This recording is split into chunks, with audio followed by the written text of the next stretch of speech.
Hey everybody, this is my gold or mostly goldish bonnet. You like it? Let me know in the comments. Anyway, today we're going to be reading Toby X Listener. I think will be the last video about this fan fiction because we're ending it today. I hope. We'll see. It's not confirmed yet. You'll find out and mostly like as you go on watching this video.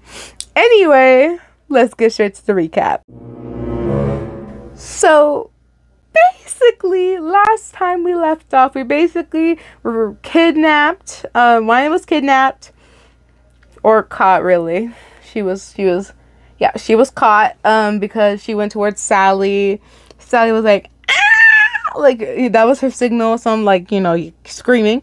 And then, Toby was caught later on got caught by Bloody Painter. And Wyan gets a little, messed with, little cuts of string and whatnot. Puppeteer, I'm looking at you. And when she passes out due to blood loss, they basically tie her up somewhere. Toby wakes up later on and he's like, where the hell am I? Who's that? And as soon as his vision clears, he realizes that's Wyan. He couldn't stand it. He screamed in anger. They caused to come inside. And basically, he was really pissed at them and whatnot. They argued. And basically, Bloody Painter's like, Alice Jack, why don't you wake her up now that he's awake? And then basically, Alice Jack is left alone with Toby. Toby's like, you were my buddy, I trusted you, blah, blah, blah, blah, blah. And basically, they got to on the part where, Toby was like, she's not normal. She's different. And he's like, how? And then, Toby mentions about Alice Jack's girlfriend. And long story short, basically, we get intel about how Alice Jack basically accidentally kills his child while on the mission. And then we also find out that his girlfriend or lover has shape-shifting powers. And when he finds out that Wyan, as soon as she wakes up randomly, be like, he's telling the truth. Like, after he said he would help him.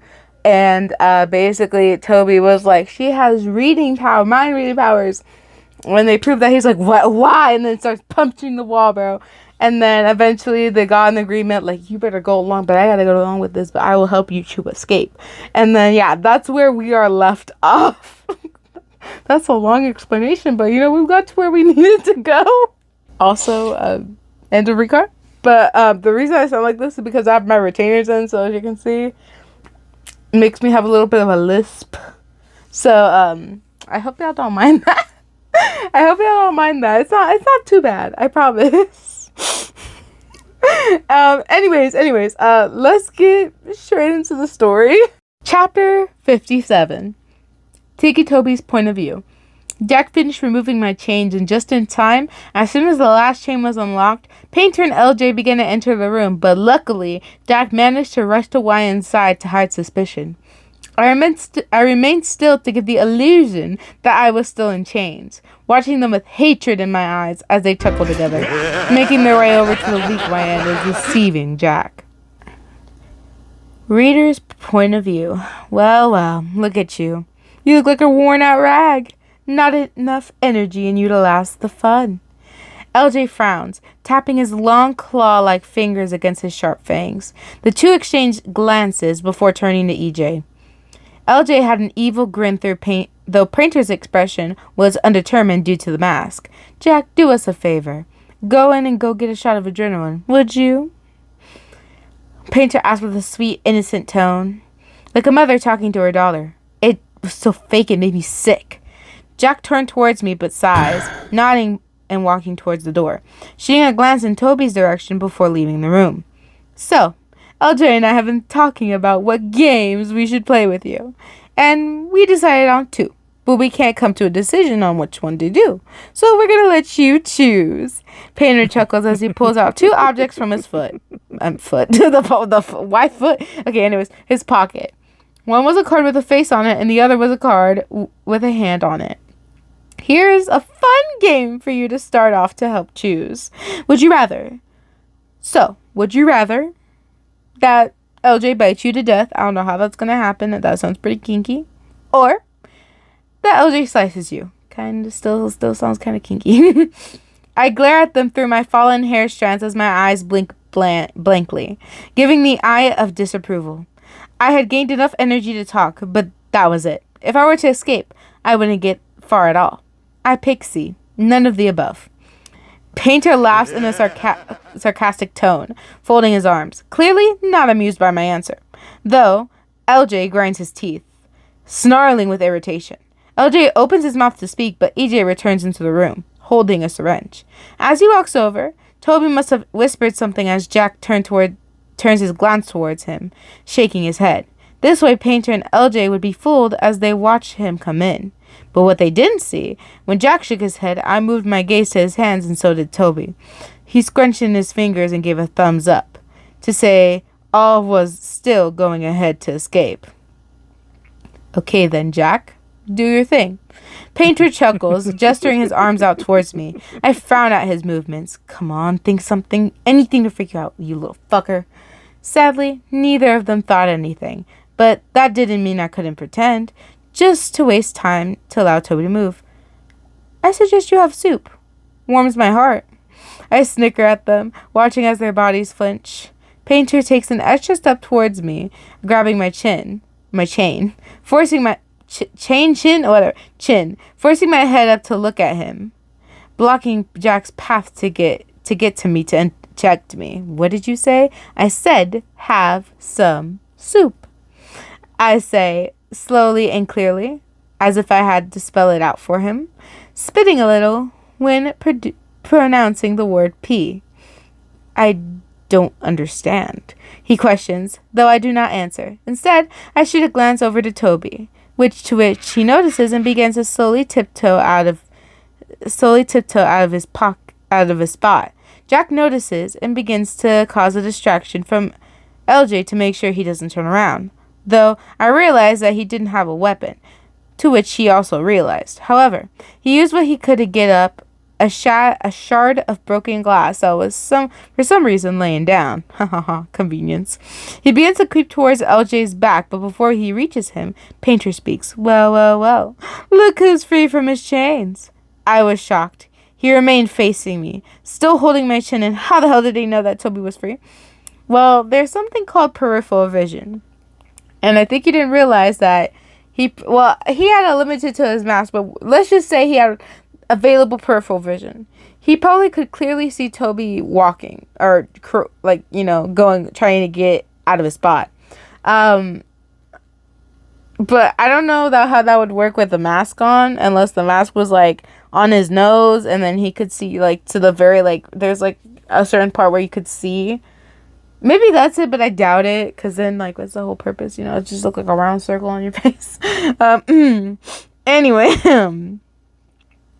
He remained facing me, still holding my chin. So how the hell did he know that Toby was free? Shoving my head back, he turns to face Toby, and so does LJ. The fact they both focused on Toby gave EJ the chance to quietly try and remove my chains. 58. EJ had managed to remove my chains without causing suspicion, but I stay put as to not distract Toby from his stance. I watch as he stands defensive towards LJ and Painter as they chuckle down at him, EJ remaining by my side, behind the others. So, what do you plan to do with that, Rogers? Kill us? LJ laughs as he points to the shard of glass Toby held tightly in his hand. As the three bicker together, I whisper over to EJ, telling him to use the adrenaline on me so I can help Toby, but he shakes his head, whispering back to me, "This isn't adrenaline. I filled it with acid to use on one of them." He gestures, tilting his head towards Painter and LJ. "So what are you waiting for? Use it now!" "I can't. They're both too alert." He sighs, turning away from me, just in time as Painter turns, calling Jack over. "EJ, come and sort him out, will you?" "Why can't you?" "Because I'm asking you." Painter's words were blunt and sharp, almost piercing and demanding. EJ sighs, nodding his head a little, walking in front of Toby, blocking all of our views so that we could only see Jack's back. "Toby, give me the glass." There was silence. I couldn't hear what was being said, but it was some sort of communication was happening due to the head movements and gestures. What's taking so long? Just take the damn glass! LJ growls as he takes a step forward. As this happened, I instantly knew what was going to happen next. Their whole silence Their whole silence thing was a plan. Just imagine these just waving their arms at each other. Here, LJ, why don't you have it? AJ yells as he turns as swings a glass shard. It slices in a perfect line across his eyes, causing instant blindness and pain as he falls on the floor in agony, clutching his face. A loud growl erupts from Painter as he glares at EJ and Toby. You little fuck! How dare you betray me, Jack! I couldn't let them. I couldn't let them get hurt, and I couldn't just keep standing around feeling weak. With all the strength I had left, I pounced onto Painter's back, wrapping my arms tightly around his head and neck as I yanked his head back harshly, squeezing his waist with my legs as they too wrapped around him. He groans as he stumbles back, swinging and lashing his hands behind him at his back, trying to get me off of him. But every time he tries, I just grip harder, squeezing his neck and ribs as much as I could with the energy I had. He begins to gasp for air, but my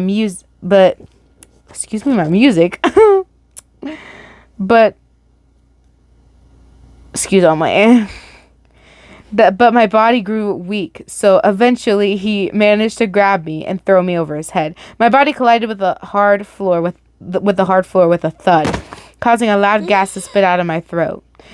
Oh goodness, that sound like it hurts. Toby rushes to my side. EJ stands tall over us as he watches the other two. LJ remains in pain as his bleeding sockets and blindness corrodes his body. Painter gasping and growling as he pants in our direction. EJ, what the fuck are you doing? Let me guess. They talked you into helping them. That's none of your... Aw, don't tell me. Poor Jackie had his backstory brought up and he thought over his little sad memories. You're a killer for fuck's sakes. That's not the point. What's the point, Jack? Did they remind you of how you butchered your daughter? Jack growls grew and his daughter... He snapped. But as soon as Painter mentioned his daughter, he snapped. He lunged forward with the syringe and fought against him ruthlessly, punching and slashing his claws, desperately trying to inject Painter with the acid. But Painter began to overpower him, and LJ started to stagger to his feet. Toby, help EJ. I can handle LJ. No, you cannot. No, you cannot. Boy has his claws for a reason. Nah, I'm good. I'll just stay on the floor, crying in pain, Chapter 59. Toby gave me a worried look. I knew what he was thinking. I was weak, but I needed to help. Are you? Yes, I'm sure. I interrupted him, causing him to let out a long sigh as if to already regret what was going to happen. But he soon nods and stands to his feet, rushing to where EJ and Painter fought. I watch as he goes, but instantly turn my attention to LJ, whose groans turned into an eerie chuckle. So you think you can handle me? Jack may have ruined my eyes, but I can still hear. He cackles with a wide, toothy grin as he creeps his way in my direction. Toby, Painter, and EJ's fight, however, migrated across the room, so now it was just me and LJ in the center, where his entire hearing was focused on me. Oh, God, what am I going to do? Grab something on the floor and throw it. He's probably going to go with that. I keep a close watch on LJ as he begins to circle around, listening with his evil expression and sockets filled with blood. But my attention was suddenly grabbed when I hear a familiar whine of pain. It was Toby. I looked in his direction to see EJ staggering to his feet and Painter harshly punching Toby down. Watching this, I couldn't help but gasp. But however, as soon as the breath of air left my body, I instantly let out a scream as I felt 5 sharp claws scratch down my entire back. Like a cat. Slashing deep within the flesh. Crying in pain, my body falls to the floor as I pant and wheeze for air. I can hear every breath you make, every step you take, every noise you create. LJ laughs menacingly as he pounces down, grabbing my hair and yanking me back. But due to my numb body, I also ended up rolling onto my back, causing my hair to twist and become even tighter. I couldn't help but scream and yell as blood spills from my spine, and the tightening tension on my skull got worse and worse. You know, this randomly reminds me of those performers that legitimately have a living of having their hair knotted and tied to something and held up high in the air. Legitimately, there's actual that actually that this is real. You can look it up if you want. That reminds me of that for some reason. Anyways, I felt my body be dragged and thrown, only to make hard impact with the concrete wall, causing a gasp of pain to erupt from me. But that only allowed LJ to pinpoint where I had landed. As he stalks over to me, I had to move, get away so I can be out of his senses. Crawling on the floor, flat against my belly, I shift myself along weakly, going around LJ, who seemed to have not noticed I moved. However, I was wrong. As I continue forward, the harsh pressure of a foot against my back sent shooting agony all through me. The open wounds gushed with blood as more weight and force was applied. Did you think you were going to get away, silly girl? You're not going. Hey, LJ. A voice interrupted him, a voice I didn't recognize. I look up best I can, watching as LJ turns around. What followed next was squirting and spraying of blood from his throat as he gargles and falls to the floor, laying lifeless in a pool of his own blood. Someone had sliced deep across his neck. Looking at my rescuer, I saw a guy with blonde hair, bloodshot eyes, and what appears to be elf ears, standing over LJ's corpse, dressed in all green. Been drowned? He looks down at me and soon looks away, calling Toby's name. The last thing I hear and see before everything around me fades to darkness. Chapter 60. Final. Hey you, what's your name? A sweet voice called to me as I felt a hand tap me on my shoulder. I lift my head to see a girl with beautiful green eyes and short black hair. She smiled so cutely, even though she had gaps where her adult teeth hadn't come through to replace her fallen out baby teeth. It was still a pretty smile. Well, you gonna tell me? She asked as she puts out her hand for me to take. I was only 6 at the time as I sat alone in the school play area. The other children never really spoke to me much, so I wasn't sure what to say or even how to react to her. Would she be my friend? YN. She gasped and smiled wide, grinning from ear to ear as she grabs my hand and yanks me up to my feet. That's a beautiful name. I'm Lyrisha. She cheers excitingly, rapidly shaking my hand up and down, causing my whole entire body to shake. I couldn't help but laugh, although this made her freeze and gasp again. Such a pretty laugh. Laugh again. I stare at her blankly. Laugh again. How was I meant to do that? She squints her eyes and giggles, giving my hand a squeeze. It doesn't matter. You'll laugh again in your own time. Hey, you want to eat lunch with me later? She explained, releasing my hand, only to vigorously clap hers together. She was so open and forward. I admired her confidence. She was the first ever person to be nice to me. Sure, I'd love to. Really? Yay! I can already tell we're gonna be great friends. Yeah, me too. By the way, I haven't heard Lyrisha in forever, man. I'm kind of sad she kind of died in the story, man. RIP to Lyrisha up in here. Yeah. Poor Lyrisha. Anyways, now real world. I slowly peel my eyes open as the bright sunlight shines through an open window. Trying my best to look at my surroundings, I was in a place I didn't recognize. In a bed belonging to who knows who. How did I even end up getting here? And why was I here? What happened? But suddenly I remembered. I quickly sat up and screamed Toby's name, panting harshly as I tried to get out of bed, but sudden pain shot up my back, causing me to stay put. But as I tried to move, a door swung open and Toby ran in, hurrying over to my bedside. Ryan, you're finally awake. I was waiting by your side the entire time. I just popped out to use the bathroom. He mumbles the last part, scratching the back of his head awkwardly. But as soon as he noticed my confused expression, as I slowly leaned back onto my bed, you were out for so long. I was really worried. I raised my eyebrow to his words, even more confused than ever now. How long had I been unconscious? Toby sighs, showing a concerned look. About a week. A week? I sit up in surprise, only to cause more aching to run through me. Groaning more, I slowly lay back down, Toby grabbing onto my hand and squeezing it. What happened to Painter? I saw him punching you down hard. I was so afraid for you. Don't worry. Painter and ALJ have been taken care of. EJ's next door eating. And don't worry about me. I can't feel pain. All I did was shock the breath out of me. Toby admitted he couldn't feel pain, but I remembered the day he turned psycho on me. He felt pain then. Maybe when he was tortured and something happened to allow him to feel the pain for the moment. I wasn't 100% sure, and I couldn't exactly prove it. All I could do was accept Toby's words and block the horrible memory from my mind. When there's something I wanted to ask you. He paused, awaiting for my okay to say he could ask whatever it was. I gave a small nod, and he takes a deep breath in, exhaling deeply.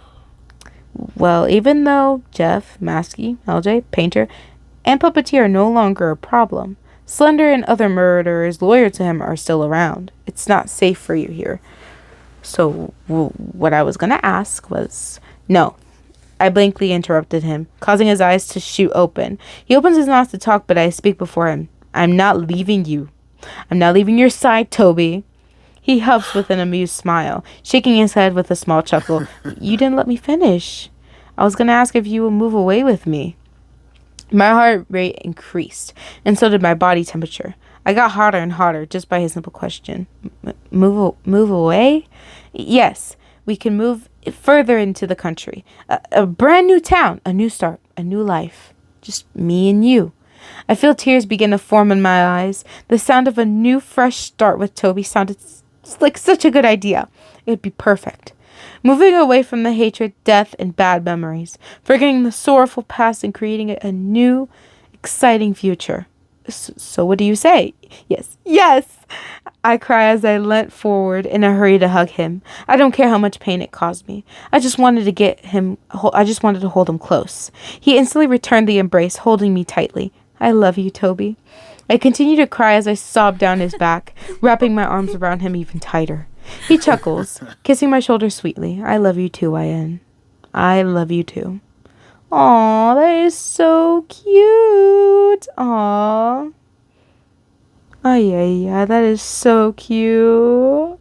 Well, I cannot believe that's the end. Is there any extras? Hold on. I don't want to That's it. That's all, people. Wow, that is surprising.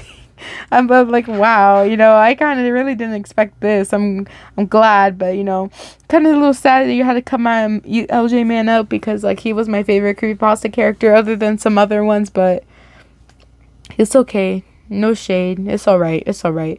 Anyways, let me know what you guys think down in the comments down below. Did you guys enjoy this story? Cause honestly, even after all the errors and all the criticism, I guess, but not towards the story itself. It's just towards the character in general. Just towards the character, our character specifically in general, because it's just how it is. I actually really enjoyed reading the story with you guys. I really did like it. It's like one of those stories where you're like, wow, we're finally at the end. That's insane. That just is it's fucking insane. It's just like, wow, we finally finished it, and now it is time to start a new era. It is crazy. I'm so happy, bro. Can't believe it. We went from Toby X listener and Carnage X listener and some other ones to now these new ones that we're reading, and it's so amazing. I'm really happy that we got towards the end. I'm so happy. This is amazing. I really like it. I'm proud of not only me, I'm proud of us. I'm proud of everyone who has followed through this story with me and watched probably every single video of this story and everything, and I appreciate that. Thank you from following me from the beginning, throughout, and all the way to the end. There will be much more stories we will be able to read. If you guys have any new requests or anything like that, please let me know in the comments down below. And if you have a link or a name for what you want me to read, let me know in the comments down below. I would really appreciate it. If you guys want to check out a new story I have started to read, here is one of them right now popping up for y'all. This one is basically Yandere SCP X Listener. I just started it recently. I believe I started it last week on Sunday. It is super interesting if you want to go check that out if you're really into SCPs. Well, I really do suggest this story because it's like one of the first SCP stories I've read in this channel, which is insane. Probably the most I've read, like the first thing I've ever read in this channel was creepypasta, but I try to add more stuff into it, you know what I'm saying? We will hopefully be starting a new story very soon, because I have some ideas for some really good stories we can start on that are super good. Like I'm telling y'all will love it. I promise y'all have to trust me. Y'all have to trust me. It'll either be a story that I would really want to read with you guys, or a story that you guys want me to read with you guys. It just depends. It's like a communication type of thing. Anyways, thank you for joining me for this story and its ending. But yo, girls gotta go. I shall see you with y'all later in the future video. Bye and peace.